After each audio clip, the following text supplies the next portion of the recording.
So we're at episode 12. 12. 12. It's gone. You know what I discovered today? Because as we're recording this, episode 11 went out earlier today, and that was an hour and 40 something minutes. Our longest episodes so far are when it's just the two of us. Huh. When we have guests, they're not this long. Now we feel more responsible and structured. Otherwise, it's even with call. Adam. Yeah. Otherwise, it's just a phone call. Was it still an hour and 40 today? Because I cut a lot of it out. Yeah, it was an hour and 40. It almost exactly equaled our previous longest, which was, I think, the photography one. Which is, I guess, the point where we could say, all right, I'm sick of this. Like, let's just hit the end button.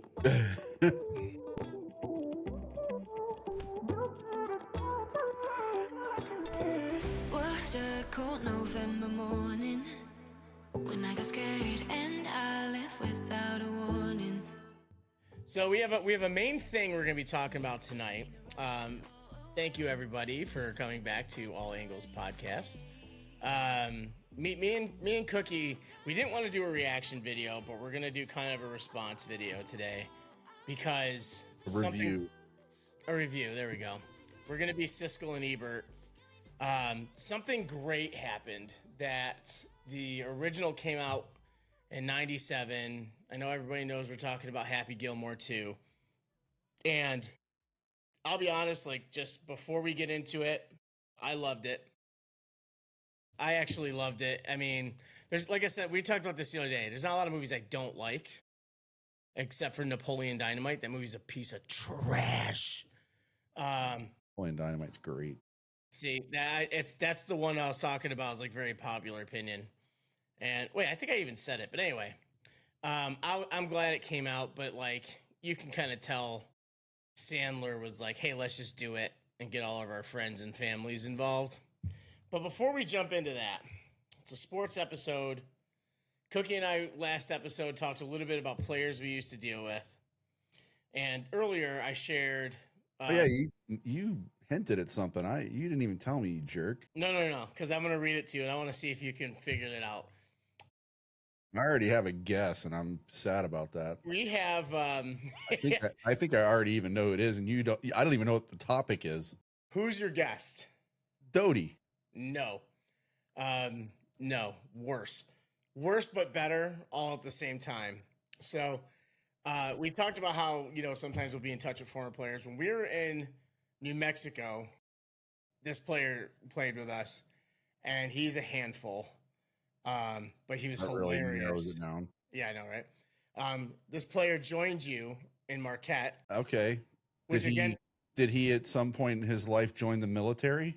No, not Huey. Not Huey? God. Eric Hewitt. I miss you to death, Eric Hewitt. I know, we love Huey. That kid was great. There's not many I miss, but I miss Huey. What a hell of a find he was. Yeah.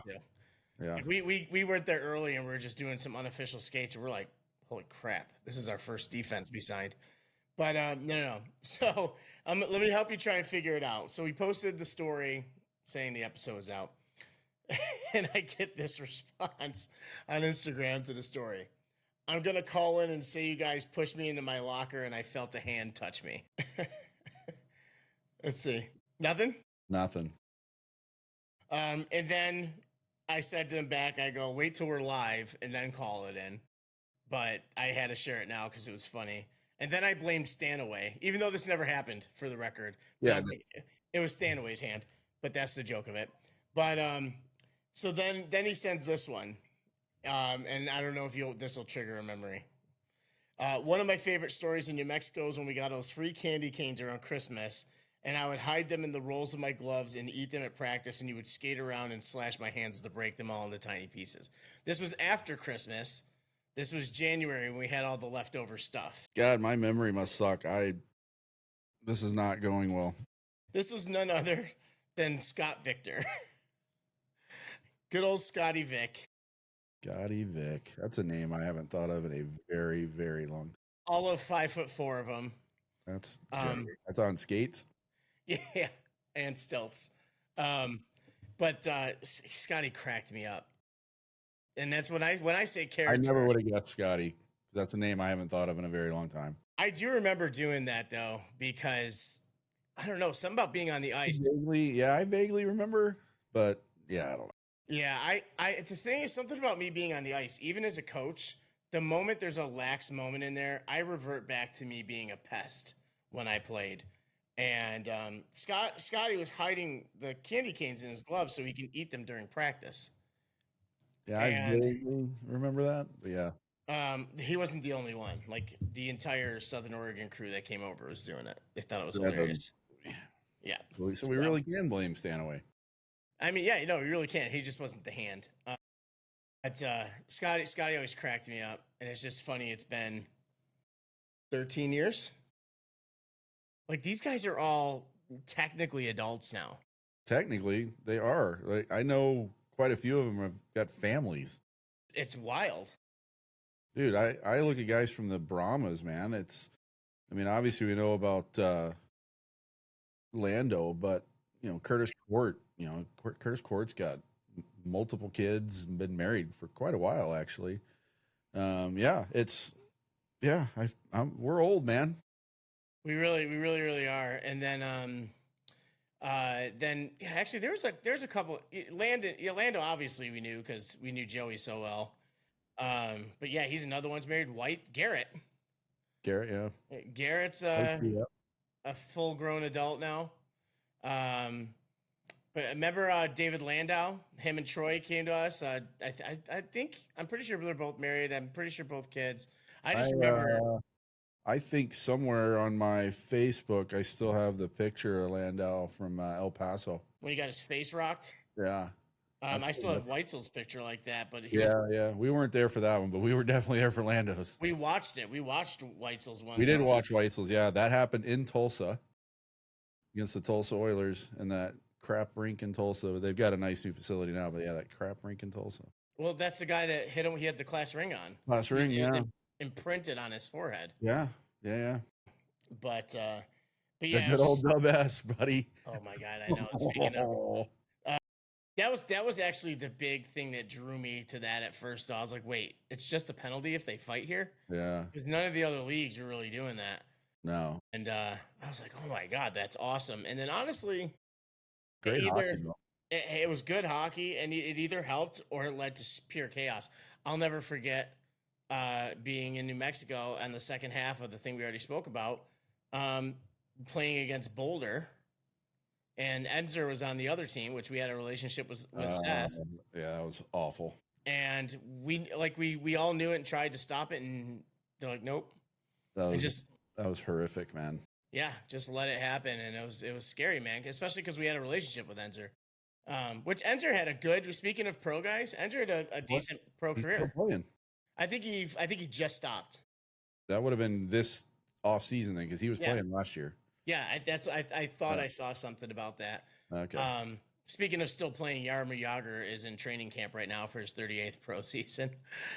I'm just a fat piece of shit. Yeah, Jagr's. Yeah, come on, man. Nobody on this planet should compare themselves to Jagr. But then the other person from the Brahmas that actually is doing really cool stuff is Britain. Really? Have you seen? He's doing Bieber. Yeah. He's even more jacked, still handsome, little prick. Let me just stop you because this goes back to the conversation from a couple weeks ago. I have no idea. You're telling me stuff I don't know and bringing up names I haven't thought of. Yeah, well, I mean, I only know Brit's story because I see his stuff online all the time. He's doing what's it called where they skate down the crashed ice, crashed ice thing. So yeah. He's on a touring thing for that. And like is part of some big documentary film that went through and everything. But that's part of it too. Like I don't follow of all the guys I've coached over the years, I probably on social media follow like 3. That's it. Yeah. I have no idea what anybody's doing. So yeah, and I guess that's probably an indictment on me, but at the same time, I feel like I did my job and they're hopefully doing well. Yeah, I mean, I think more people would be in your shoes, but yeah, seeing all that stuff is kind of cool. But Britt, I would actually love to get him on and talk about what that whole thing is like, because I forever have wanted to skate that thing. Well, yeah, absolutely. Yeah, like, and honestly, we're thick boys. We might have gravity on our side for that. I think I would hesitate that gravity would actually work not in our favor. Um, Because Cookie, as soon as the momentum going down starts, we're not stopping. And I don't mean going down the hill. I mean just going down. just dig those edges in, buddy. Dig those edges in. Oh, man. Well, then we're just pissing off everybody coming after us because we messed up their track. But yeah, I don't know. I would love to do that. I don't want to do the one that I think you sent it to me, but I had already seen it. The guy that goes up and goes down the ramp and like does the flip or whatever on ice. Have you seen that one? Yeah, in the stadiums. No, I'm not doing that. That the going down the ramp and stuff's not too scary, but like the ice is ice, but the rest of it's fake ice. So I can't imagine what's happening to your edges. Yeah, but I also have to deal with that whole height thing that we've talked about a few times too. Oh yeah, that part's fine. I mean, if you fall, you just slide down the thing like a slide. Just stay away from the edges. But yeah. So, but you know what's funny? We talked about Scotty Victor, and I read that thing. Scotty Victor was a little ball of chaos. He was little ball of hate. Him and it's so funny because his best friend was like 4 times his size. Done. Yeah. No, I was talking about Marson. But yeah, Marson, he was super quiet. I forgot about Marson. Yeah, Marson was also very big. Marson. Yeah. Oh, Tyler Dunn, though. I can't imagine what that guy's up to. I don't know. Honestly, he's probably doing something really successful. I'm sure he is. I'm sure most of them are. I mean, they were just kids at the time, even though they were 19, 20, 21-year-old, young men. They were still just kids, essentially. They're kids, man. Yeah. I know that legally they're allowed to do things around 2021, but they're kids. Yeah. Yeah, they are. Yeah, for sure. But Chaos brings us right back to Happy Gilmore too. It came out. It's funny because I didn't even see huge promo they were making it. I saw one thing where Adam Sandler. That's crazy. I've seen a ton of stuff leading up. I saw a thing where Adam Sandler did like a Instagram story where he did the old Happy Gilmore swing and called out Shooter McGavin. But that was like last fall. But I still just did, until maybe November, December, I didn't know they were even making something. Yeah. Yeah. No, I had heard about it for a while, but after watching it, it wouldn't have taken them too long to do that.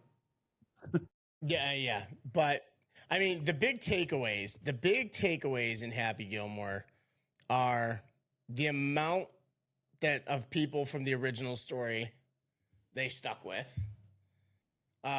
We are the cameos. 62, I think they said. I thought it was I think it was closer to 69, 70. I've got a list sitting here that I made, but I didn't even include people there's people on here that I haven't heard of, but I know they were celebrity cameos.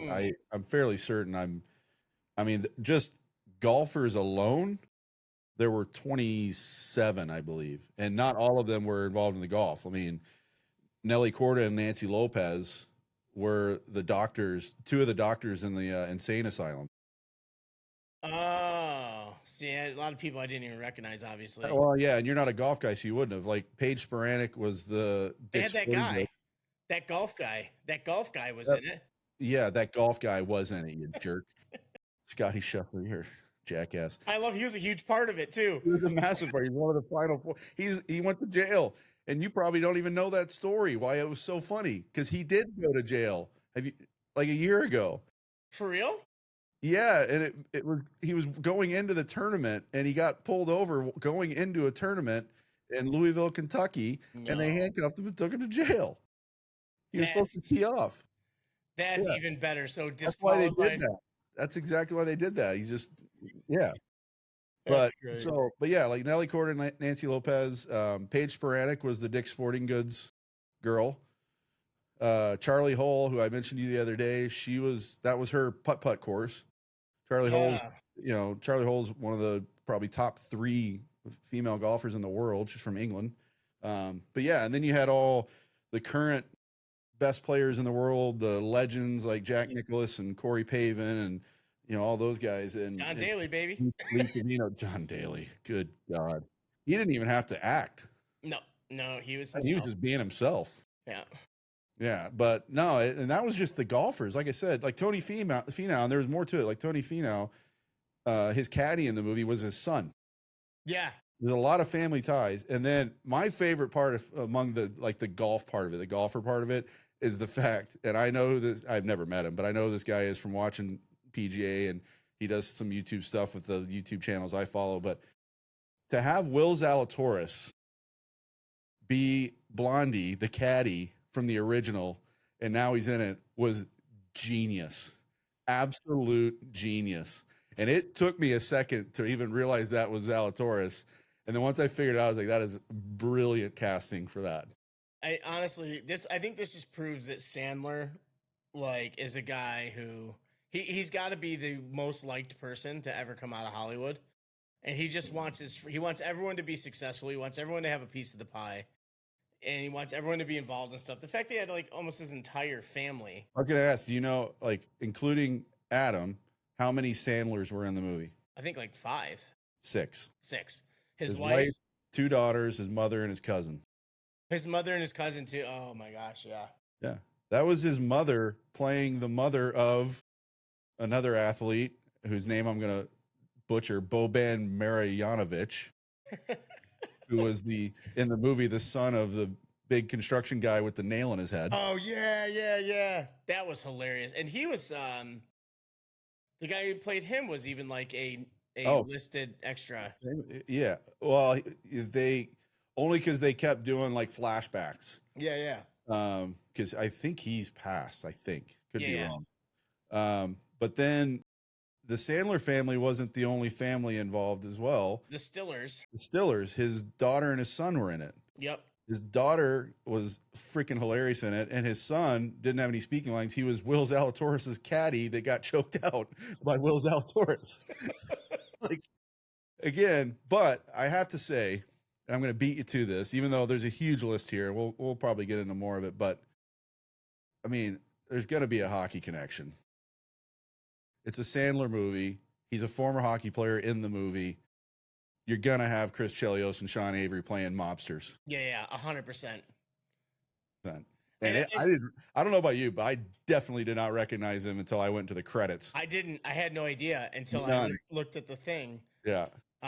Chelios' part is great because I think I have that. I think I showed you that picture I have of me, Subban, Steve Levy, and Chris Chelios at the outdoor game in Raleigh. Yeah. You're sitting right next to me. Subban was eating the whole time. It's about right. And but like Sean Avery was on Shoresy. Now he's in here. Are we going to expect Avery to start making more appearances on camera or what? I really hope not. I'm not a Sean Avery guy at all. Nobody is, but the thing he said in Shoresy that I never knew was true, that I think is true, no suspensions. Well, great. Good for him. Doesn't make him want crazy. Jerk off. I mean, he's got a rule named after him. And then, there was 2, I guess now, well, one definitely former WWE wrestler, and one, I think Becky Lynch is retired or at least taking a break now that she's a mom. But Nikki Bella, who's now Nikki Garcia. Becky Lynch was, and she was using her real name in the movie or as an actress in this, Rebecca Quinn, but she was one of the maxi golfers at the end. She was the female one. Nikki Bella, or Garcia now, she was one of the ones holding the Screech signs. Yeah, that was great. And I love that whole that whole Screech thing. I had actually, going back to photography, when I mentioned many episodes ago, I was in St. Kitts in the Virgin Islands for about 10 days. And I got to shoot a celebrity golf tournament down there. And it was like Eric Dickerson and all this, but Reggie Bush was there too. This was a long time ago. He was essentially a rookie at that point. That's how long ago it was. But then, of course, Travis Kelce, everybody, at least around where I live, was all excited about that. And he was an athlete. I love the fact that they had him get eaten by a bear. By the way, sorry for all the spoilers. If you haven't seen this yet, it's on you. Well, I'll just go ahead and give my opinion. You ain't missing anything. I thought that, but here's the thing: is if you're going in looking for a golf movie, but it was entertaining. But that's not the thing. Here's my thing: the first one, as unrealistic as his swing and doing all that nonsense, especially the way it ended, might have been. At least there was plenty of moments where it was pretty. You had realism, and it was a good story. The only good story was the whole, sending his daughter, who's his daughter in real life, to ballet school in Paris. But he had 4 jerk-off sons. Like, that was just I don't know, Yeah. man. I didn't like it. And it's funny, all day I've been thinking about this and whether or not, am I just being get off my lawn guy about this movie? Because I just did not think it was very good at all. It was literally, like you said earlier, if you want to go see a shitload of cameos, this is your movie. You're going to see a ton. But other than that, I just thought it was bad. God, I thought it was entertaining. I The was last dying. half. The Suns was definitely like a bit of overkill, but like I think that was the whole living in Boston, the whole like living. By the way, quick tangent. How are you gonna be Happy Gilmore, famously wearing Bruins jerseys, and have 0 former Bruins in it? Yeah. Former or current Bruins? Not one. He wore like 6 different Bruins jerseys and hats in that movie, and not a single Bruin. No Cam Neely. That they could have got Seabass, the original Seabass from Dumb and Dumber. No Cam Neely. Ray Bork is doing all these shows and stuff now. It would have been hilarious to have him around doing something. But no Bruins. Can you imagine if Pasternak got a cameo? He would have had a blast. Jeez. Or Brad Marchand. Yeah, he's not a Bruin, sir. He was. I said former Bruins. He's not a Bruin, sir. He could have brought the cup there from Florida. He could have had a problem with him. He plays for Stanley Cup champions now that I don't like either. I love Brad Marchand. I don't care what anybody says. He's great. But then my favorite cameo in the whole movie, Eminem getting eaten by alligators while he tried to fight the alligators. That was funny. Like you said, Travis Kelce having Bad Bunny. That was Bad Bunny playing Oscar. He was great. Bad Bunny lathering him in honey because Travis Kelce was an absolute asshole as a boss. He was horrible. Yeah, But I just love that Ben Stiller came back and now he's like running AA and having everybody do his chores. Yeah. And speaking of that, he gets busted at the end. I don't know if you noticed one of the FBI agents, Kid Cudi. Yeah, I saw that. Yeah. I'm acting like the girl who came in was the daughter of like one of the writers or the directors or something. Yeah. I mean, it was just a family affair. Like again, you go through this list and you can't stop. I mean, WNBA player Kelsey Plum, she was the one running the municipal golf course. Get Guy Fieri in there, but he was himself. Post Malone being his normal goof off self. I loved it. I love Post Malone being there. Him chirping Vern Lundquist was just killing me. Yeah. Absolutely killing me. And you had I can't stand him. Nah, yeah. Sean Evans is this is going to be a side note here. Is there any more genius in this country right now than Sean Evans from Hot Ones? What a concept. He's had it forever. What a concept. And how great is that?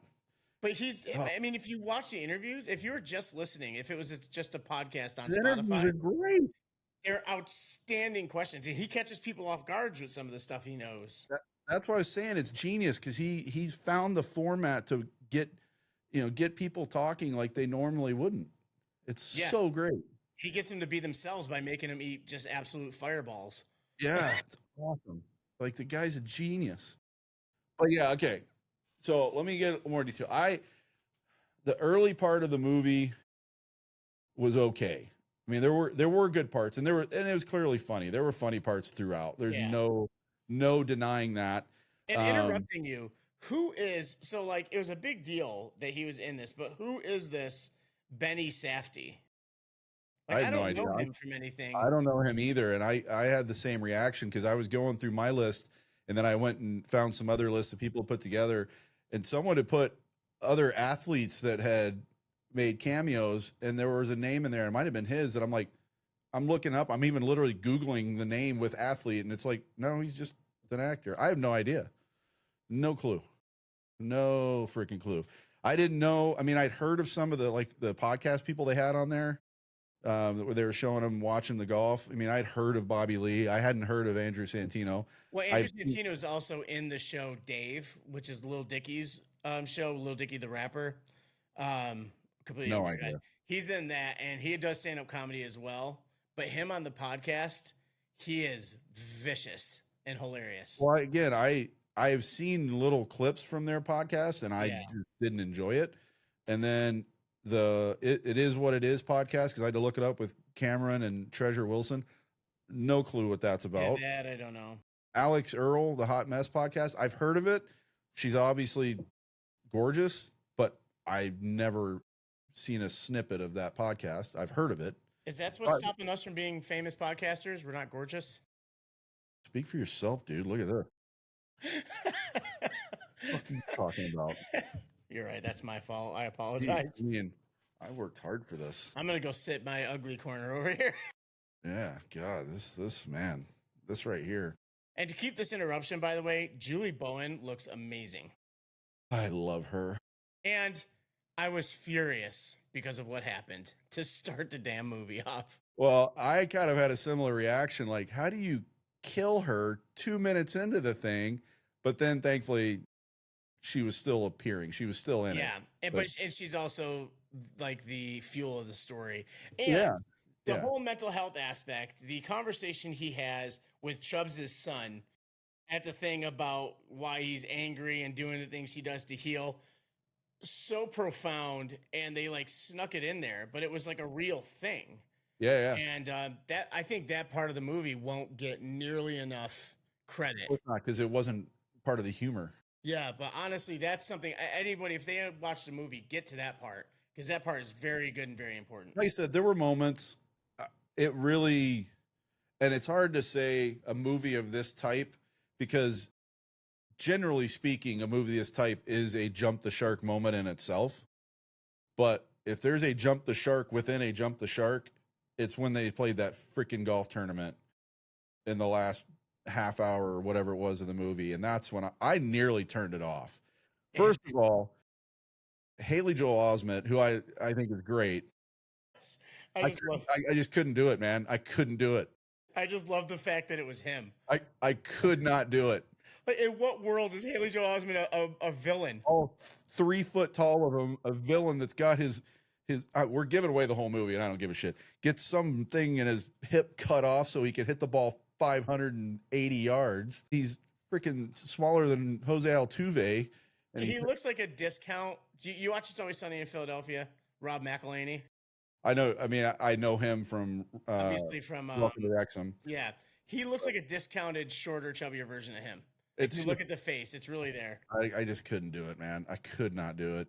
But was this whole maxi golf thing kind of a shot at live golf? Now, granted, live golf. But here's the problem. Is real golf. But here's the problem. If that's the case, one of the final 5 golfers was Bryson DeChambeau, arguably the biggest name in live golf. Oh, yeah. So, I mean, and there were others in, live guys in there, but he's arguably the biggest name in live golf. And he was one of the biggest of the real golfers in this movie. Ironically, standing side by side with Rory McIlroy, who was the voice of the PGA during the whole live thing. And you got Bryson, who was one of the early ones to switch to live, and those two are like now dancing around after they're winning and looking. I mean, like, what? The thing is, I don't think I don't really know. I remember when it was happening because a lot of the people I photograph with, like my buddy Scott, will cover both of them. I mean, Scott had actually spent a lot of time out in Saudi Arabia, like actually covering the games. That's where they're in Saudi Arabia, right? Well, that's where it's based, but they play everywhere. I mean, they literally played an event at the golf course that I grew up next to. Oh yeah. Where I had my first job at like 14 years old, working in the bag room, cleaning golf clubs and picking up range balls. Yeah, and I mean, he covered it out. I mean, I guess there's probably other places in the Middle East where he was also as well. But it's mainly based out of Saudi Arabia, UAE, but the tournaments themselves are like in England. Yeah, multiple in the States. And it wasn't. There was supposed to be some kind of. Wasn't there supposed to eventually be a merger, and that fell through? No, there's been a merger. Or is it just like a ceasefire on each other? I think it's. They're calling it. I don't remember the official word. Merger is probably as close as you can get to it, but they're not. Still, I mean, the live guys still can't play in a PGA event. They can only play in the majors. So they will play in the majors. In fact, Bryson won. I mean, he won US Open just last year. He's in contention every time. So that just goes to show you how little I know. So is the majors not PGA? The majors are kind of their own. The only major that's PGA is the PGA. But it's, the Masters is its own thing. U.S. Open's run by the United States Golf Association. Obviously, the British Open's run by the RNA, Royal and Ancient Golf Association, RNA, something like that. I'm going to have someone butchering me in the comments. Hopefully, that means somebody's commenting. But yeah, no, the majors are a separate deal. The PGA events are PGA events. The live events are live events. DP World Tour, which is the European Tour, that's their events. But the majors are their own entities, so they're allowed to play in those. Yeah, see, that's how little of golf I know. I do actually enjoy going to the driving range though, but the thing is, I don't own clubs, so I got to use range clubs that I'm pretty sure from like the '80s. But no, it was that was one of the first things I kind of giggled at.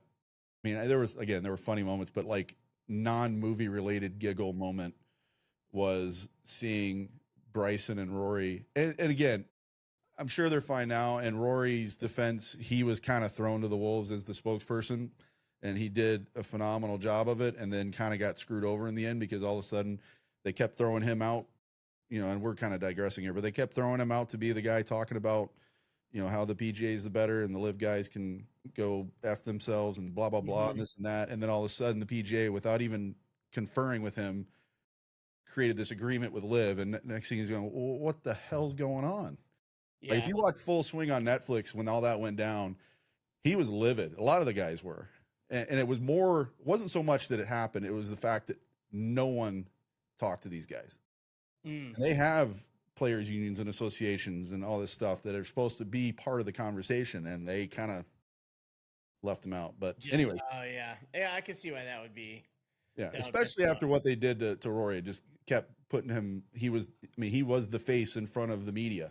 Wasn't he like the top golfer at the time? He still is one of the, he's not number one in the world right now because Scotty is, but I mean, Rory's probably at bare minimum 2 or 3. I mean, he's top 5 for sure. He was number 1 player in the world for a long time. Scotty's taken that over by a lot, but because Scotty's damn near unbeatable at this point. But yeah, I guess it's kind of hard to distract the mindset of somebody who's really doing it just to compete, and they're not. Because like Scotty, after watching that interview, you realize he's not chasing the money. He's chasing a better life for his family. That's a motivation that you don't want to mess with. Well, and he goes in with no expectations, even though he's the best player in the world. Yeah. He's not going in. I mean, there's always going to be some nerves, but he's not going in tense like I have to win this tournament or everything's going to fall apart. Yeah. I mean, he can have that putt on 18 to win it. And he's like, well, if it goes in, great. If not, which is pretty. There's another tournament in a week. Yeah. He's the guy. He's got the attitude of a guy who, the weekend warriors should be acting like, but you got people trying to fight Travis Konechny and on the golf course because they're getting too drunk and roided up. But I final thing for me that as I mentioned, that last half hour when they were playing Travis Konechny, what the hell am I talking about? I don't know why you said that. I was trying to get you out of that. It just dawned on me. I'm like, moving on. What the hell? Why? I don't know where that came from. That's why I was moving on to help you out there. But that I as kind of crap as it was leading up to that point, when they get to that freaking tournament and there's, you got to carry a ball 600 yards over trees just to get in the fairway. They've got the green at the end that's wobbling around. They're putting on ice. I mean, all this other random shit. They had the fans out in the fairway, like blowing 100 mile an hour. So the ball's like going like this and all this shit. I'm like, okay, here's what, and I don't know if you've ever seen this.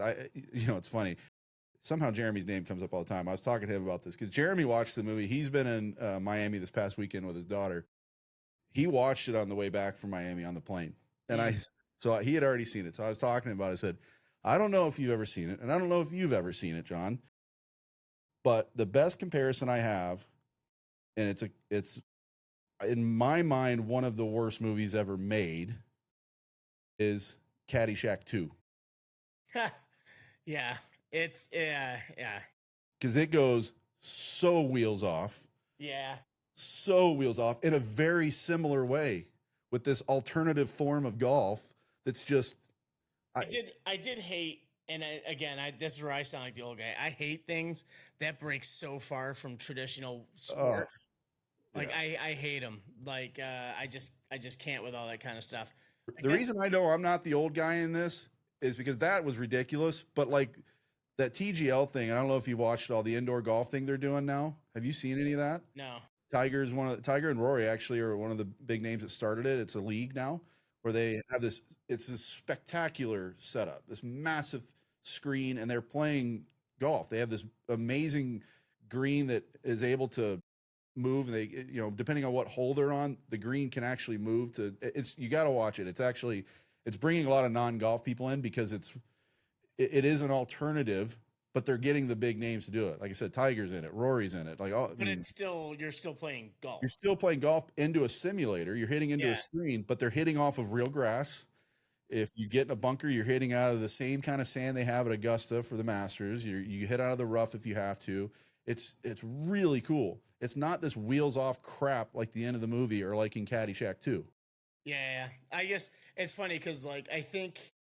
You almost think about it, it's like, I guess you kind of figure that's where Happy Gilmore is going to do well because of the way he won the tournament and Happy Gilmore won with the tower falling over and all this other crap. And the whole thing was like being mini golf. Like, I didn't like how fake that part was, but the stuff inside of it was still funny and everything. And, what's funny is a lot of that, and it's not even too far off of it, but that's why I can't stand the Mighty Duck movies. I'm not. The first one, I didn't mind. It was fun, but then it just started when the prep school one. Actually, I didn't hate. Yeah. The international one I thought was horrific With Iceland. And it's funny, and that was hell's Iceland? Why are they a thing? Yeah, and here's what's funny, since that's all been, and I don't know if I ever told you this. There was a few kids when I went to Northwood. There was a few kids I went to school with at Northwood that were California kids. They're in that movie. They're part of the Iceland team. They had to dye their hair and stuff. Yeah. So they're on that. You didn't tell me that, no, but yeah. But they also have to like dumb down how good at hockey they were because the Mighty Ducks kids were shit. Yeah. Well, so was their coach who supposedly played professional hockey. Triple Deke. Triple Deke. Like when he goes up against the Iceland coach, he can't even skate, man. Oh my God, it's so ridiculous. It's so bad. And it's just like, even the smallest things pissed me off. And I know like a lot of like current NHL players loved them because they were like kids. So they didn't really know anything. But I'm sitting there watching, just like any chance they get, they have the eye text like flipped up. And I'm like, I used to get a penalty. Yeah, you can't do that. When I did that. And then you had Charlie takes the penalty shot with his helmet off. Yeah. Or even better, did you see the thing where there's a meme about it? It's like, I just wish I was as good as Charlie Conway, where I could cheer myself on while taking the penalty shot. Because they cut back, he's cheering himself on from the bench. Oh my God, really? I didn't know that. Yeah, it's so stupid. It's so stupid. But then also, how do you go from being this team that's great to all of a sudden being a team of trash again, movie to movie? Like, how does their skill, when they just lose the whole thing? It's I don't know. And then, of course, as the Texan, they made the Texas kid the cowboy. Yeah, he's roping people. Like, come on, man. I know. And then the Bash Never held brothers. a rope in my life, you jackass. The Bash brothers, kings of checking from behind. Yeah. Yeah.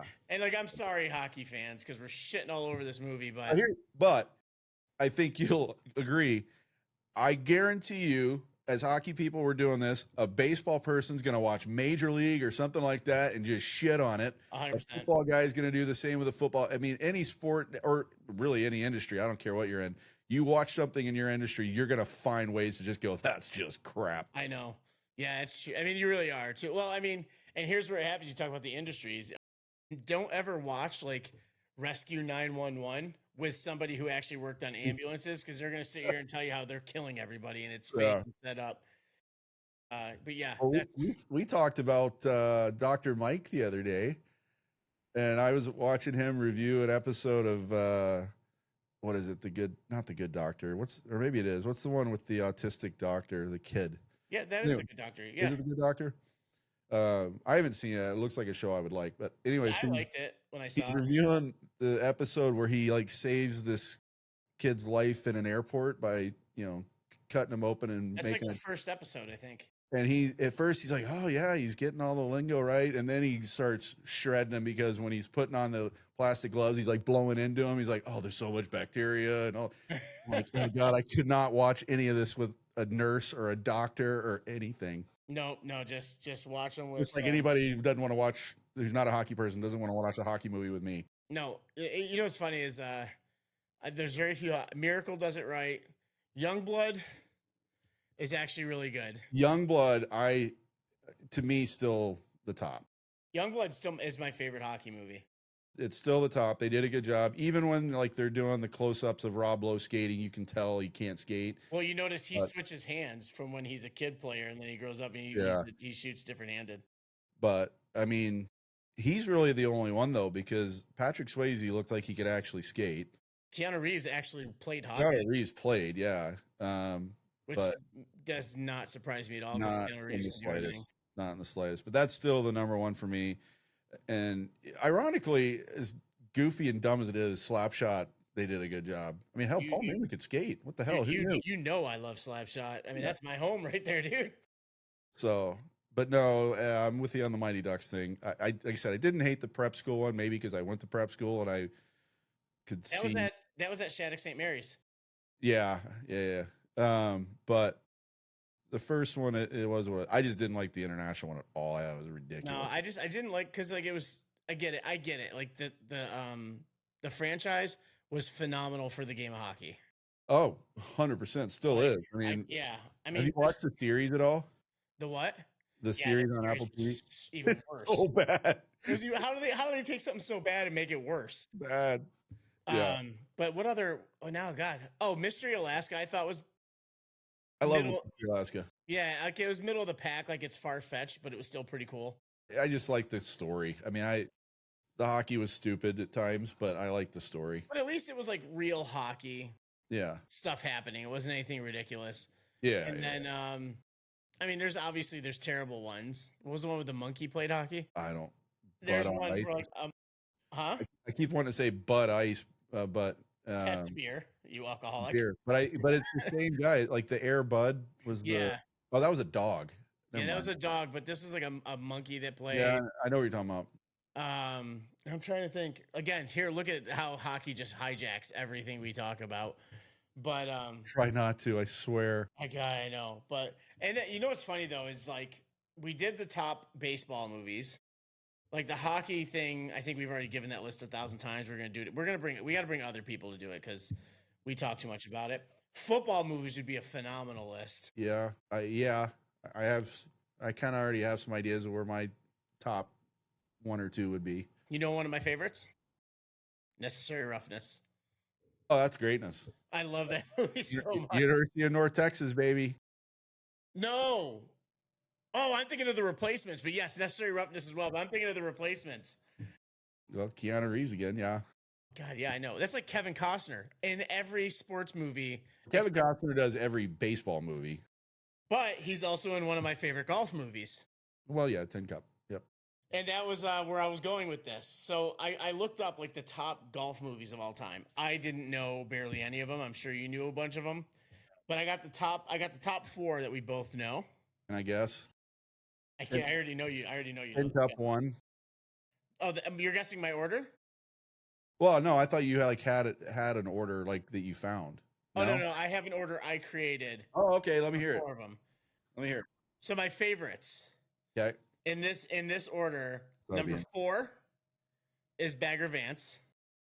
Number 3 is Happy Gilmore, even though it's ridiculous. I still love it. The first one, obviously. 2 is Tin Cup. 1 is Caddyshack. It's a solid list. It's I didn't really know. I've seen a couple of the other ones, but didn't really remember them. But I mean, and you're right. Caddyshack 2 is such dog shit. It's so bad. Yeah, but Caddyshack was so great. Caddyshack's brilliant. Absolutely brilliant. I would probably have Tin Cup 1. Tin Cup 2, because who's the girl? Renee Russo. Oh yeah. I'd have Tin Cup at 1. Probably Caddyshack at 2.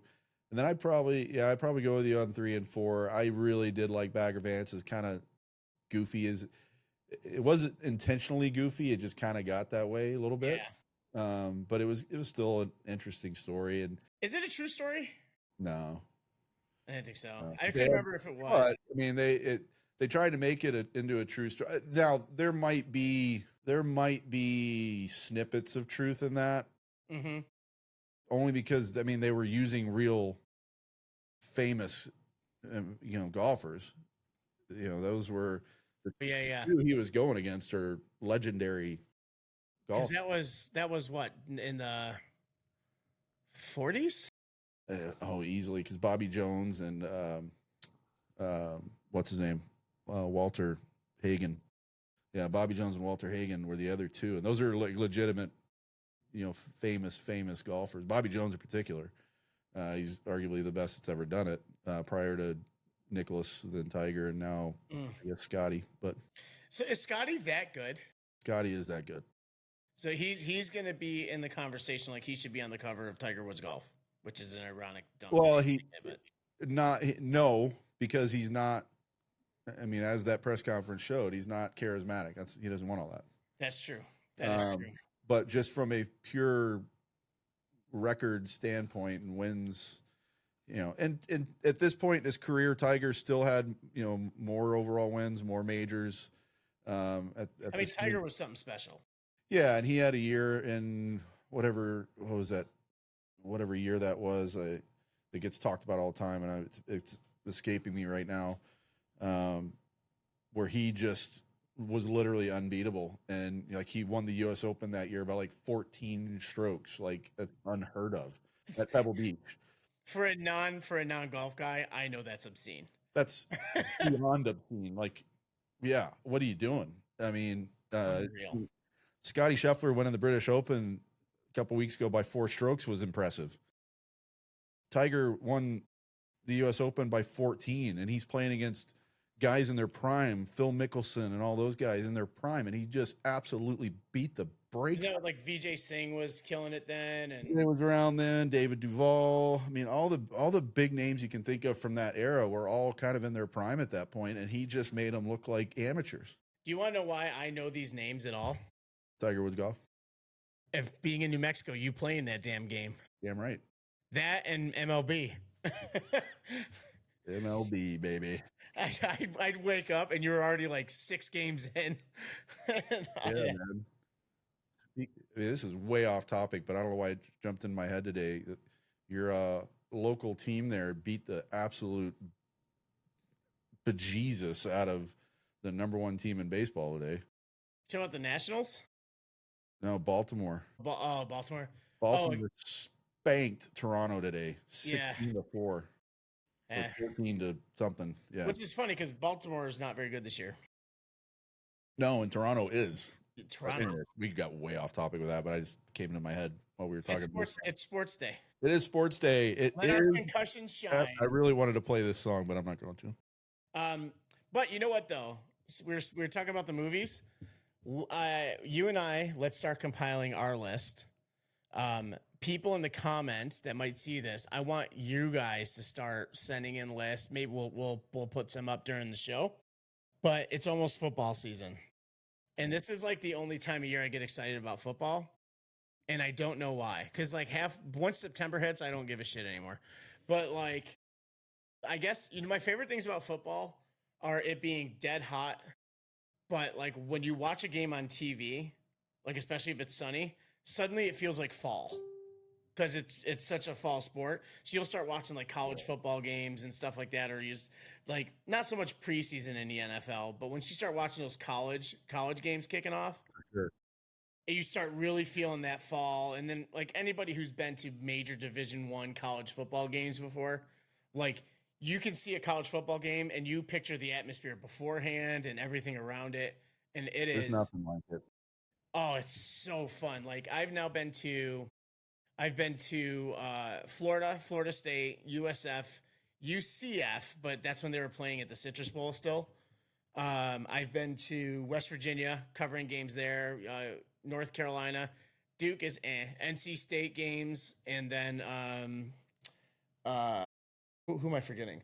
A couple other games. Oh, obviously Syracuse games growing up, but Syracuse didn't really have that because they didn't even have the space to do it because the dome is up on top of a hill. But all these games, man, going to college football games, it's like you don't even need to like the teams. It's just an awesome thing to be at. Oh, obviously growing up, I went to a couple of Texas games, but I wasn't a Texas fan. I'm an Oklahoma fan, so I've been to a decent amount of Oklahoma games, not as many as I would like.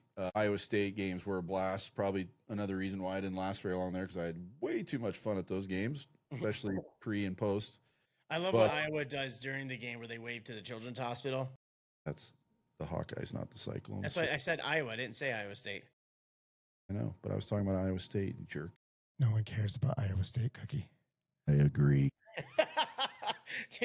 Thank you for ruining that for me. I just set myself up. But no, but even here in town, when I was still coaching and going to school at Missouri State, they're full on FBS or whatever Division I team starting this year. In fact, they're in I forgot what conference they just joined. But anyways, when I was going there, they were still just a FCS school. I don't know the difference. Maybe I got those backwards. But they were a smaller school playing like North Dakota and those kind of guys. Well, I shouldn't say that. North Dakota's a wagon, but or North Dakota State, I guess. But those are still a blast. And I wouldn't even actually go to the games. I just go to the tailgate. You know what we need to do? Just once the tailgate's over, I would leave. Not this year. It's too short of planning time. But next summer, we need to go to Virginia Tech's home opener. Where they do like the Enter Sandman and that whole thing. Yeah. I did the best college football experience I've ever had in my life, and I don't know how I would ever top it. Obviously, West Virginia's cool. Clemson would be cool. There's a lot of those teams that I would love to go see, but you can't top what I got to experience. Parents' Weekend, West Point. Man. Dude, I mean, I literally just got chills thinking about it. I mean, that's an experience, especially because it was Parents' Weekend, so there was like another level of like show going on. Yeah. We got there early, and it was purely by accident. This is when I was going to Northwood. My dad and I were driving back to Northwood and kind of hitting schools on the way. And I was just about to ask how you ended up with this. Well, so my last year at Northwood, my dad and I left a few weeks early and went, up through Minnesota, Wisconsin, kind of did all that, hitting schools just for fun. Notre Dame, did all that. Then we went out east, hit big schools, all the Boston schools, and then some smaller schools. And then we were kind of ahead of schedule, and we're like, well, let's just go. He wanted me to see the campus. My dad was Army. He didn't go there. He went to MIT and the University of Texas, but we wanted to see. I know, but MIT, dude. Yeah, he was there for 1 year and then went to the University of Texas. But he wanted me to experience West Point. We didn't know it was Parents' Weekend. It was purely by accident. We just showed up, and a guy I had played baseball with, who was before I left. So my sophomore year of high school in Texas, guy was on the baseball team. There was a senior graduate, went to West Point. Just happened to run into him. Mm-hmm. He was, as a freshman at West Point, was doing security outside the stadium when we walked in. But because, again, I keep going back Parents' Weekend because this is important. They were doing the full parade out in the parade field in front of the campus. Man. So we got to see all the West Point cadets going through their parade route, and then turning and going into the stadium. And then they were playing Holy Cross that day. The flyovers were just ridiculous. I mean, I'll never top that experience. I saw some cool games at TCU, growing up down there, SMU as well. But yeah, nothing's going to top that game at West Point. Yeah, it's funny. I didn't even think about that because, like, obviously I've started my whole photo career started at Yale for Yale football. And my cousin was coaching there, and that's a historic field. They bring nobody to games, but they at the Harvard Yale game every year, they call it the game. I think it's like 150th year. Probably one of the coolest things I've ever photoed. You know who played in the most famous one of those, right? Tommy Lee Jones. Did he really? Where did he go? He was Harvard? Harvard, I believe. Oh, yeah. Those games. If I get that wrong, he might come up and murder me. You know what's funny is watching those games. Like, first of all, my favorite things in the crowd were Ranks are the best. well, the Harvard students calling them Harvard rejects, so that's why they ended up going to Yale. They called them Harvard rejects. The pranks are the best. Like when there's been the ones in the past where they get in there early and like switch out like shirts or something they're giving out. So when they all put them on, they're spelling something completely different and really rude usually. Yeah, it's pretty bad. And then like I love because they wear like the old traditional sweaters, like the fans do, with just the H or just the Y on it. The stadium, it's just like this dugout bowl, all concrete. And then they got a turf in there now, which I hate. It was grass last time I was there, but like, now they got a turf in there just because everyone's into the saving money, and I get it. That's more manageable, but just first of all, nobody likes playing on turf. Not at all. But yeah, it's turf now, which kind of sucks. But it was a cool thing, and it's funny just doing it. And I'm sitting here, and I'm like, these guys are pushing and shoving, and I'm like, can you imagine if one guy is pushing another guy, and they end up being like president and vice president someday, Yeah. or they end up working at the same like accounting firm or something like that. But yeah, that was pretty cool. The Navy Army games, which stink because they don't even take place at their fields anymore, for the most part. Yeah. But I've been to Navy's campus, Annapolis. Tommy Lee Jones went to Harvard. I was driving me nuts. But you avoided assassination. I did. I don't want to piss off Tommy Lee Jones, man. He's a badass. He's intimidating. But I've been to Annapolis. Like I'm sure he's watching. Huh? Because I'm sure he's watching. Yeah, you never know, man. You never know. He might have watched our reaction video. But I've been to Annapolis, and Annapolis That'd be cool. and West Point, I think they do the same thing where for their meals, they're all lining up in the thing there. And like, I actually got to go into the cafeteria where they eat and how they do it so quick. And the way this machine runs is insane. And we were there with it was rookie camp. We were there with the Capitals. And the funny thing about that is we had two Russian guys with us, this guy, Ivan Miroshnichenko, and another one of the Russian guys. I can't remember. He's another prospect. But they're walking around taking video with their cell phones and stuff like that. And I said to our tour guide was a Marine, and that was showing us around. And I go, we got some Russian players here. I go, they're not about to get spear tackled, are they? Because they're filming your guys' Naval Academy. And he starts laughing. He goes, no. He goes, we already know everything on everybody's phone right now anyway. And he starts laughing. And then they were talking about things and like it's like go Navy, beat Army, go Army, beat Navy. Like that whole rivalry is awesome. And someone goes, what about Air Force? And this guy goes, fuck the Air Force. He goes, where's the tradition in something that started in the 70s? He says, give me a fucking break. Like this is the Marine giving us the tour. And he's just Only a Marine. Yeah, he just went off. He's like, fuck the Air Force. And I just started dying laughing. It was but that campus was unreal. And I've shot hockey at West Point before. Nice. And I've shot for them. Actually, as soon as I've actually shot a couple sports for them. I've shot lacrosse for them. I've shot hockey for them. But as soon as 2018 World Juniors ended, I had to go from Buffalo straight to Long Island because Army played Sacred Heart at Nassau Coliseum. But yeah, I did get to go up there, and if the person is the SID is still the same person there, she said just let her know, they'll give us the full tour. That's cool. Yeah, I definitely want to see West Point, and I want to see it in the fall. Yeah. That's about the time I was there. We were because it was Parents Weekend. It must have been like October. So yeah. Yeah, it's that whole. I mean, everything about that campus and the history of it is just. So I mean, cool. that catch. I've spent quite a bit of time on the Air Force Academy campus, especially the rink, but around campus, and that place is spectacular. Fuck Air Force! I'll never forget. That was just hilarious hearing them say that campus is stunning, though. Yeah, no, I remember when we were going up through Colorado Springs, we kind of went past it. Couldn't really see anything from there, obviously, which you don't really want a campus that's wide open like that. But we did get to go see USA Hockey building. Remember? While we were not USA Hockey. Remember you had a few choice words for the building? I did. Sorry, USA Hockey, as we are now, and I've got paperwork to do in the next 48 hours. I got a couple USA Hockey jerseys hanging up in here somewhere. Including my Safe Sport update I got to do here in the next week or so. The one thing I loved about, because I remember we went to our level 4 together there.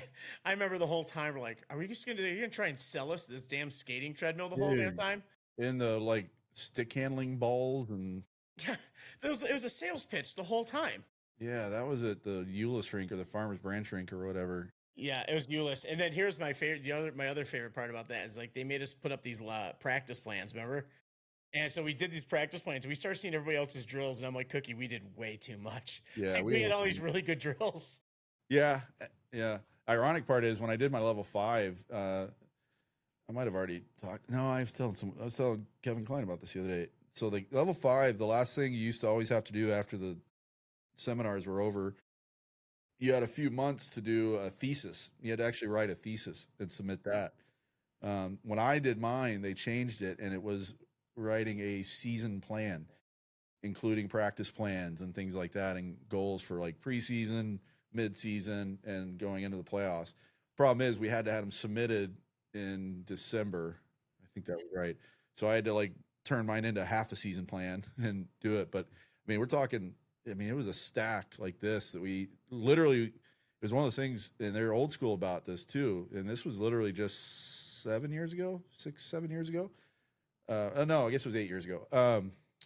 They didn't want it emailed. We literally had to print this whole big thick thing out that we had created, bind it, stick it in a express mail, and physically mail it.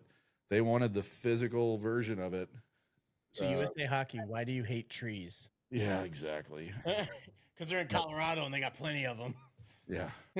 Fair. That's crazy. Like, and what's the big thing about 5 versus 4 is like, so my 4, all I have to do is pay. I still have to pay my USA Hockey coaching fee every year, but I don't have to redo anything. It's forever. Once you get to 4, I think maybe once you get to 3, but definitely once you get to 4, you don't have to do it ever again. No. And then the only 5, thing you don't even have to do anything ever again. No. Well, I mean, you still pay. Do you? Oh, yeah. Yeah. So is it just... Well, I mean, let me clarify. I don't, because that's part of our ACHA fees. But if I was coaching youth hockey or whatever, and it wasn't already being taken care of by the league, then yes, I would still have to pay. But the only complaint I've always had about my level 5, and I will complain about it again now, just like I did on Friday when I was at Kevin Klein's house enjoying some lovely bourbons, and that is when my stepdad Todd did his level 5 back in the 90s, and his was in Salt Lake City. It was not called the level 5 certification. It was called the master level certification. So he's a master level certified hockey coach. I am just a measly level 5. Well, Cliff, and that is master bullshit. That is some bullshit. Cliff is just a level 5. I'm just a level 5. In fact, hang on. This is what they give us now. It's going to be hard because it's clear. Oh, that's what they. A clear puck. It's not even a puck. I thought it was a full size. No, it's a little glass, or I don't think it's crystal, but it's a little glass thing that is really neat. But in all the years I have it, I have no idea how to display it because you put it up against anything and you can't read it.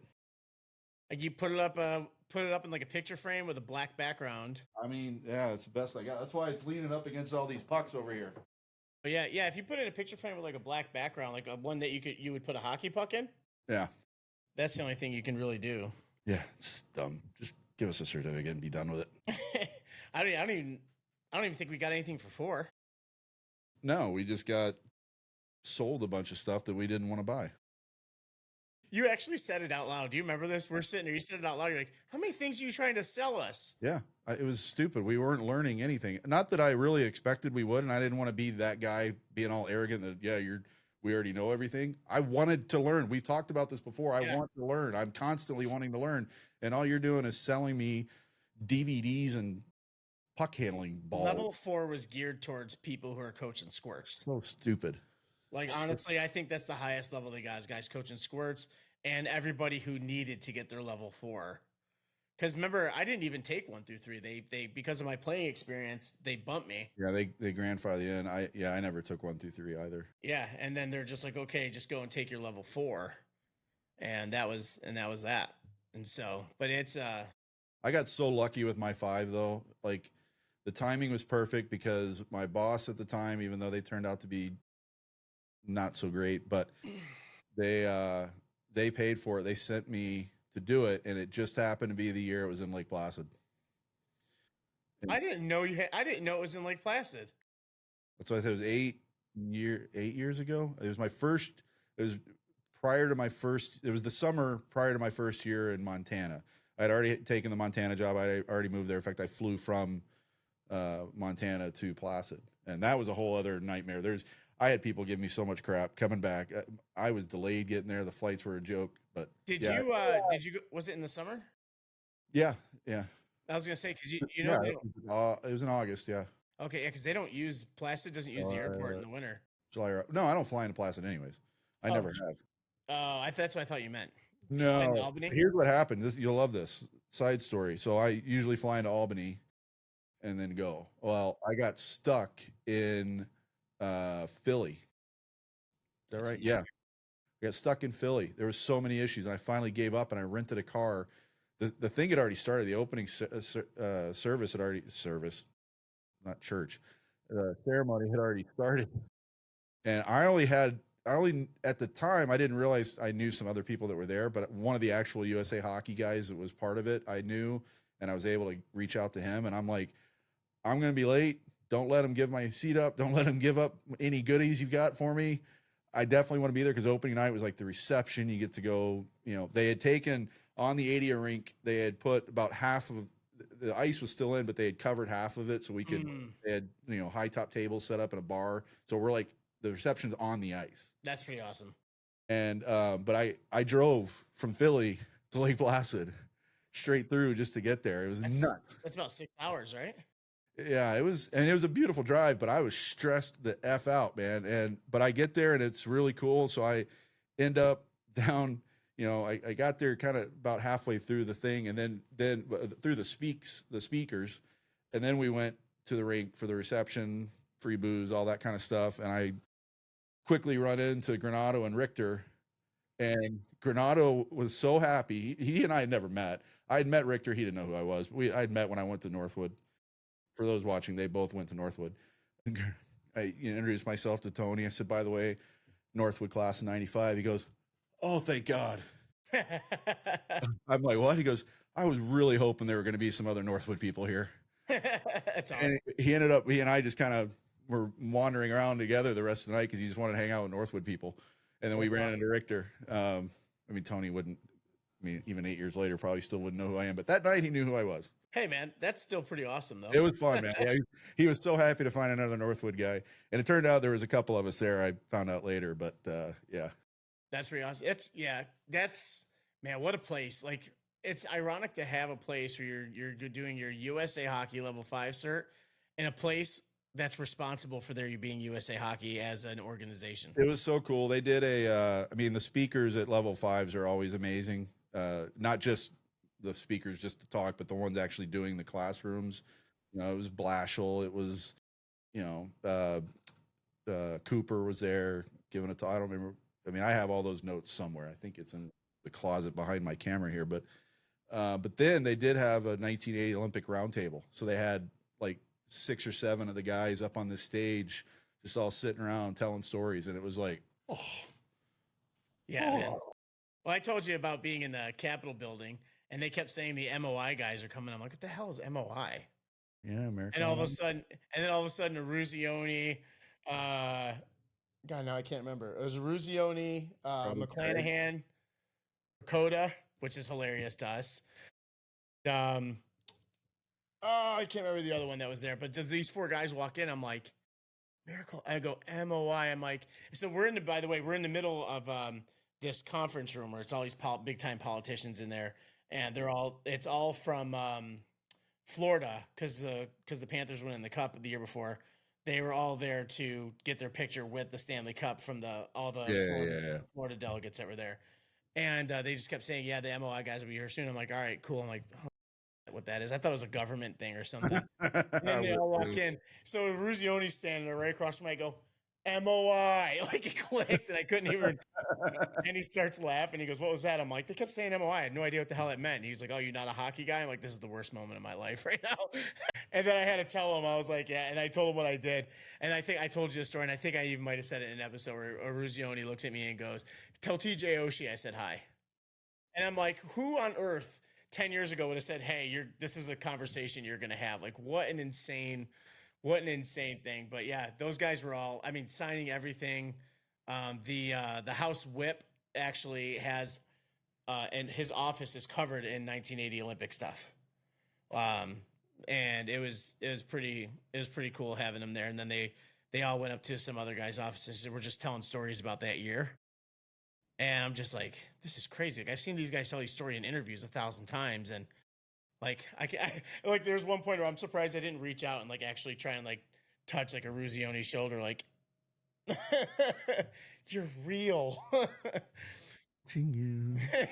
But yeah, in Placid, that had to be cool. I was asking if it was in August too, because they don't use the Placid Airport in the winter. It's only there and plowed for emergencies. The only, yeah, my freshman year when I had my knee injury and I had to fly out to go back home for my surgery, I flew out of Saranac. I didn't fly out of Placid. Oh, okay. Still a Yeah. very small airport though. Oh yeah, yeah, yeah. But it's active year round. Yeah. So that's why I flew out of Saranac. Yeah, because when I was there, I've never flown into Placid itself. oh, I neither have I. It was just funny when I was there. That video I have of Placid in the winter when I was there for ECACs. Usually, it wasn't actually. It might have not been the same thing, but usually on an app, like if you're in a restricted fly area, you have to just request approval. You do it all right through the controller.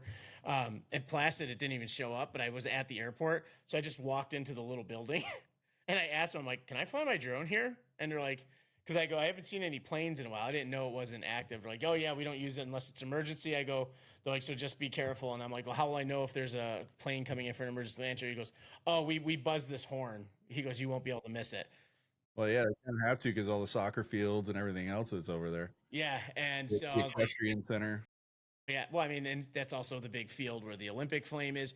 Which, by the way, talk about the difference in presentation for all of this stuff now. Nothing. The Olympic flame sitting in a field.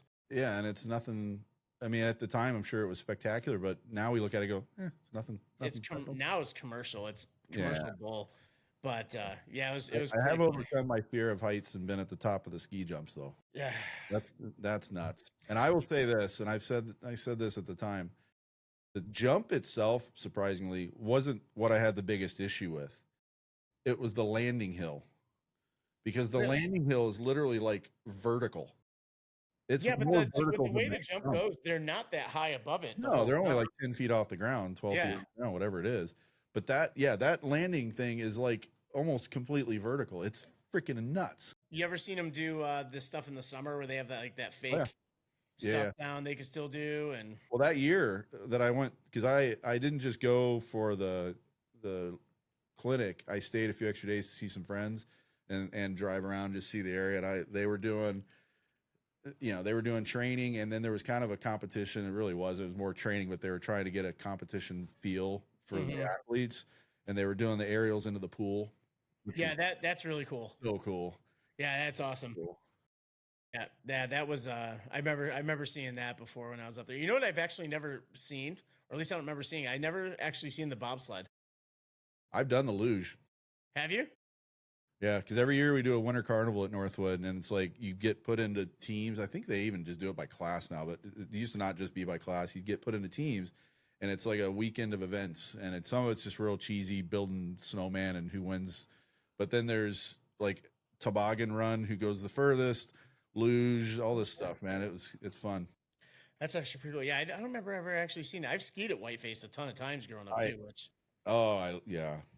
I ate shit the first corner on the luge, but I held on to the thing and I was able to get back on it and finish it off. You start like halfway down, obviously. They're not putting us donkeys at the top. I mean, back then, like, you dude, never know. Would have died. It was fun though. I literally was never actually scared. I thought I was gonna be terrified, but it was so fun. Yeah. Wasn't it in Placid where one of the bobsledders died from Georgia? Didn't it happen in Placid before the Olympics a couple Olympics ago? Yeah, I don't know. That over Mount Van Hovenberg. It's where the biathlon is too. Yeah, I don't think I've ever been over on that stuff. It's just down a little ways from the jumps. Huh. Yeah. Yeah, I think when you're coming into town, you pass Mount Van Hovenberg. It's not really a mountain, it's just the kind of area they name Mount Van Hovenberg. You pass that sign before you get to the ski jumps when you're going up and around. I think I'm always just like so focused on Placid and side as you're coming in. Oh, okay. I'm always just waiting because once you see the ski jumps, you're there. ski jumps, and then right after the ski jumps is the sign on the right. It says, Yep. "Welcome to the village of Lake Placid." Yep, and that's there, and that's when you get to the airport and all that stuff's right there. That's when So you get into town. everything just gets good.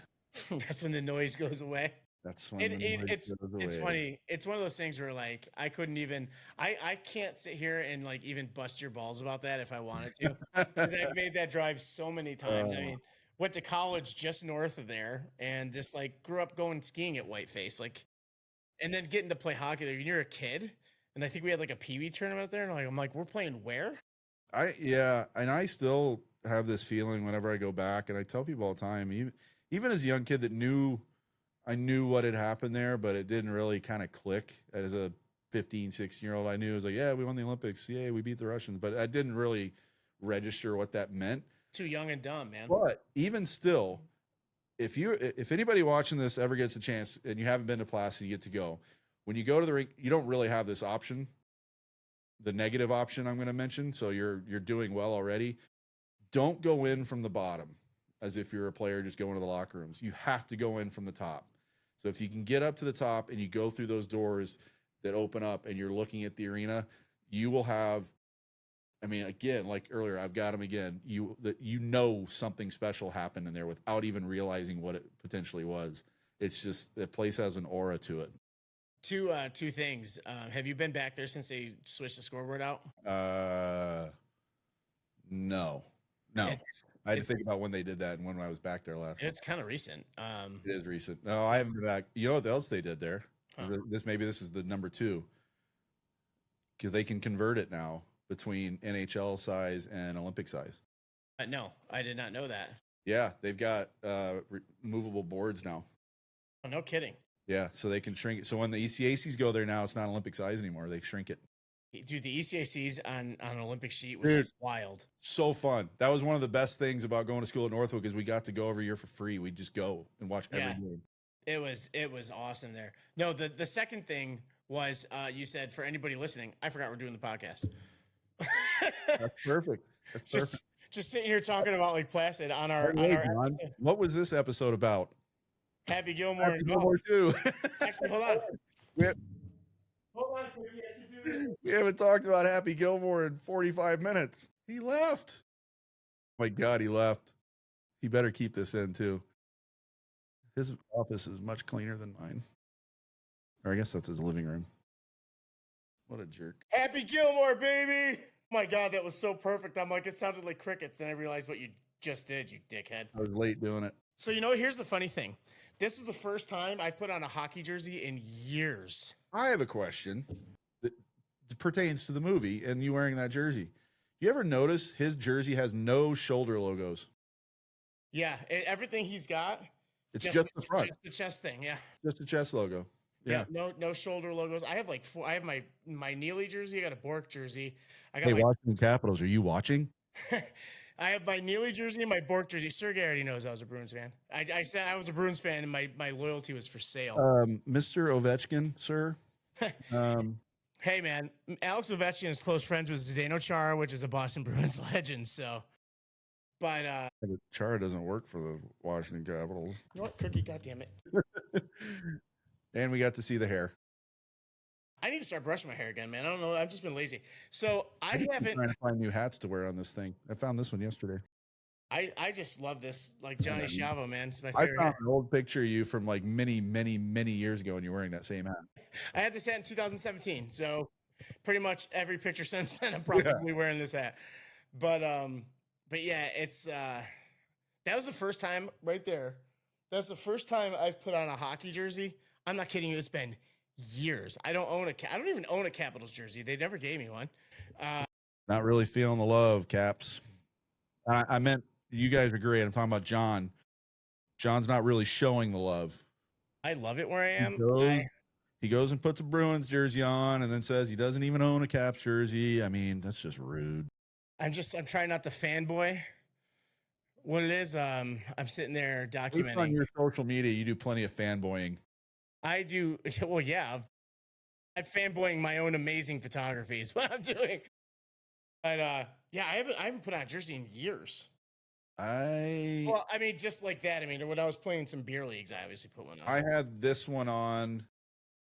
I think I wore this during an episode of our jury coaches show once last year. Well, that's a good one to put on. Yeah.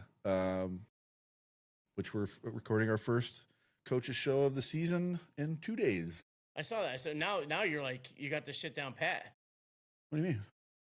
Well, we're doing your little, listen to your friend Dave. I'm already a master at this. I'm the best. That's true. God, Not to mention, I just diminished. I go doing your little, like I sounded like a girlfriend that was mad because you're going to hang out with some other girl's going to be. I'm like, you go with your little friends over there. Yeah, I'll make it even better. I'm going to do that with Kevin Klein. You know what? You can go fuck yourself. Good. That's right. No, this is revenge for the fact that you now. I'm going to look it up while we're talking. Is this about this? Is about the reaction video? It's 100% about it. 100%. Let's see how bad you're kicking my ass in that now. Tom Petty over here. Not that it was like joking aside. It was never. What the frick? What's happening? Oh, you're at. Oh, son of a crank. Man, this is an old Reebok jersey too. Play all. I just wanted to. Oh, there we go. All right. Holy cow, man. I need the Skriegel jersey, by the way. You're just under 6,000 views on yours now, and I'm still at 1,200. I don't even know why. I don't even. 2,000 on the first one, though. Yeah, it's a little bit more than that. Actually, I got. Here, we can cut this part out, but while we're talking about it, I 15 views on today's. I screenshot this last night. So as of July 23rd, we were at 518 subscribers, 1,329 public watch hours. Now we're at like 1,750, which means we're almost halfway there. Nice. In watch hours. So I think we need to do another reaction video soon. I mean, I was talking to Kevin about that. Like, we almost kind of have to do like one every couple of weeks because it brings people in. Well, yeah, and honestly, we still can do like everyone. The big thing everyone's saying is the NRL, the National Rugby League. So that's the next one. Oh, I looked on Riverside. Oh, you know what? Hold on, let's do this real quick. So, hold on, let me mark the spot so I can know where our ending is. So, this has been another episode of Watch Us Fly Off the Rails. In conclusion, we're gonna loop it. We're looping it back. In conclusion, we did the last 45 minutes on everything but Happy Gilmore 2. I mean, anybody who's made it this far is absolutely used to this by now. Yeah, 100%. And if they've made it this far and they're not used to it, it's because they at least are just letting it play and they're not even listening. I was gonna say they're passed out drunk and gave up. Hey man, why didn't you invite us out for drinks first of all? Well, that's gonna be me when we actually post this and I start watching it and I end up passed out in my bed when I'm trying to watch it. Get those hours, baby. That's really not true because I already told you I usually listen when I'm out doing deliveries at my other. That's true. That's true. So I have it on. Yeah, I have playing on my computer at the gym. But yeah, the Cliff and I actually disagree on this. Like I enjoyed it. He found the value and found it funny, but the golf part is really what drove him away. It wasn't even just the golf part; it was that last golf part. But again, if you just want to see a ton of cameos, this is the movie for you. Cameos, and it is humorous, and there is funny moments. It's just the overlying story of it all, of him dealing with alcoholism. There is a real thing to it. Yeah. And it's a very heartfelt moment at the end where she was just like, "You remind me of my dad." When they bust Ben Stiller's character, which that was hilarious, by the way. Oh yeah. But if you've seen it, drop in there. What are you thumbs up for? First of all, like the video, but leave a thumbs up. Subscribe to the channel. Subscribe to the channel. Like our video and comment below, sir. So I'm going to finish this. I'm going to tell you something funny that you do. So thumbs up emoji, comment, or thumbs down if you like it or don't like. Comment it. Because otherwise the algorithm's going to think you hate the video. That's not the energy we need right now. No, that's really not. But here's the funny thing you just did. You go from your normal face talking, and then whenever you say like and subscribe, you go, like and subscribe. Like, I don't know what happens to your face. I go It transforms. I go puppy dog when I want people to subscribe to our channel. He really does do that. But yeah, we appreciate everybody. Definitely. I'm gonna stop stealing Cliff's thing because I keep saying it at the end. What part? The part that you just saying, that weird Like wave you subscribe just and all that stuff. And yeah. So I'm gonna say thank you guys very much. We're 10 minutes short of our normal time when it's just us. But we appreciate everybody being here. Yeah, thank you guys. See you next time. And copyright strike. Nah, not for that short. Are you gonna do your wave and all your I weird already stuff? did. I've done it like 5 times. What are you talking about? Now you just made it weird.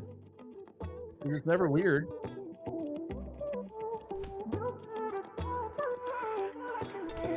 Was a cold November morning when I got scared and I left without a warning.